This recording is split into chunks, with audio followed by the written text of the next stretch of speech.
নমস্কার বন্ধুরা, আমি মঙ্গলি। তো আরও একটা নতুন দিনের শুভেচ্ছা রইলো সবাইকে। কেমন আছো সবাই? আশা করি সবাই খুব ভালো আছো। তো আমিও অনেক ভালো আছি।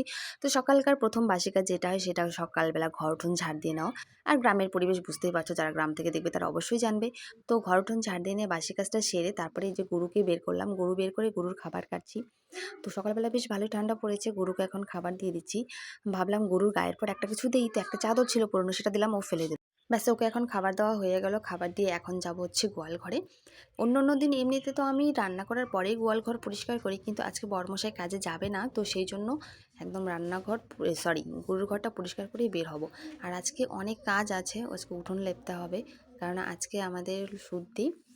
তো যাই হোক, রান্নাঘরটা দেখো ছাই উঠাচ্ছি উনান থেকে ছাই উঠে আমার রান্নাবাড়া কিন্তু কমপ্লিট। রান্নাবাড়া করে তারপরে এই যে উঠোন লেপতে আসলাম। আর বরমশাই এই যে উঠোনের মাঝখানে বাইকটা রেখেছে, তো ওটাকে আমি সরিয়ে নিচ্ছি। সরানোর পরে এখন আমি আর কি উঠোনটা লেপবো। তো যাই হোক, উঠোনটা লেপার অনেক মানে কি বলবো, সারাদিনের কাজ শেয়ার করলে অনেক অনেক বড় ভিডিও হয়ে যায়, তো সেটা দেখতে কারোরই ভালো লাগবে না, আমারও ভালো লাগবে না, সেজন্য আর কিচ্ছু শেয়ার করিনি।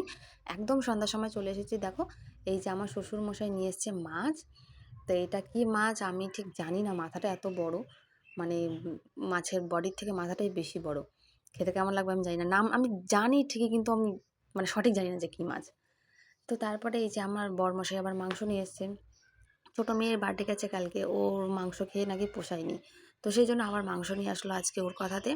তো আমি এদিকে ভাত বসালাম, ভাত বসিয়ে দিয়ে তারপরে যে মাছ কাটতে বসে গেলাম। আর সত্যি কথা বলতে মেয়েদেরকে তো সন্ধ্যার সময় পড়াতেই পারি না, পড়ানোর সময় আমার একদমই নেই। তোমরা যদি আমার ডেলি ব্লগ দেখো তাহলে অবশ্যই বুঝতে পারবে। তো তারপরে আমার ভাত হয়ে গেছে, আমার মাছ মাংস এগুলো আমি সব ধুয়ে নিয়ে চলে এসেছি, এগুলো ধোয়া কমপ্লিট। তো এখন আমি মাছ বসাবো আর কি, মাছ ভাজা বসাবো। তো মাছ ভাজা বসিয়ে তারপরে মাছটা ভেজে রেখে দেবো সকালে রান্নার জন্য, আর মাংসটা এখন রান্না করব। তো চলো দেখো, এই মাছগুলো দিয়ে দিচ্ছি। আর জানো তো, আমার না ভিডিও করতে করতে আমি ভুলে যাই পরের ভিডিওটা করতে। আমার মাছটা অর্ধেক তোলা হয়ে গেছে, তারপর মনে হয়েছে ওফো, আমি তো ভিডিওই করিনি। তো যাই হোক, তারপরে এই ভাজা মাছগুলো উঠালাম। আর যে দুটো কাঁকড়া ছিল, কাঁকড়া দুটো ভেজে নিচ্ছি। তো কাঁকড়া মানে কিছু করার আগেই ডিসিশন হয়ে গেছে ভাজা খাওয়া হবে। তো যাই হোক, তারপরে যে মাংস রান্না করছি, দেখো মাংস কষাচ্ছি। তো চলো, কার কার খেতে ইচ্ছা করতে চলে এসো।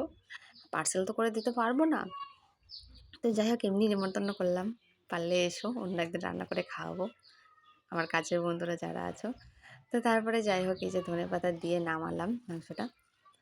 তো যাই হোক, আর খাওয়া দাওয়ার ভিডিও কোনো কিছু শেয়ার করিনি। তো যাই হোক, ছোট্ট ব্লগটা কেমন লাগলো জানিও।